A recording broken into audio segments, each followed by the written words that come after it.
Welcome to Kavi style சமையல். இன்றைக்கி நம்ம பன்னீர் டிக்கா பண்ணலாம். அதுக்கு தேவையான பொருள் கொஞ்சம் கெட்டி தயிர் எடுத்திருக்கேன். ஒரு 2 ஸ்பூன் கடல மாவு லைட்டாக வறுத்து சேர்த்துருக்குறேன், பச்சை வாசனை போகிற வரைக்கும்.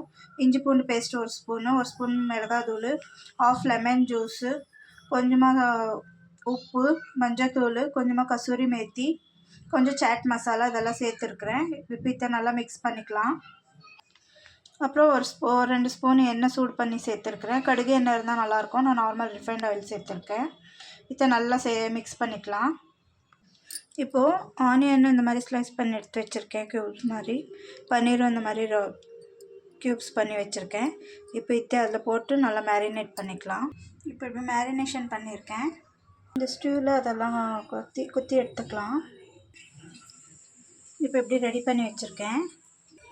இப்போ இப்படி வச்சுருக்கேன். இது திருப்பி நல்லா வேக வச்சுக்கலாம். மேலே கொஞ்சம் ஆயில் சேர்த்துக்கலாம். அப்படியே இப்படி தோசை தவா மேலே கூட போட்டுக்கலாம். கொஞ்சம் எண்ணெய் சேர்த்து திருப்பி போட்டு இது பாருங்கள், இப்படி திருப்பி போட்டு எடுத்துருக்கேன். ஒரு 2 மினிட்ஸில் ரெடி ஆகிடும். இது அவ்வளோதான்.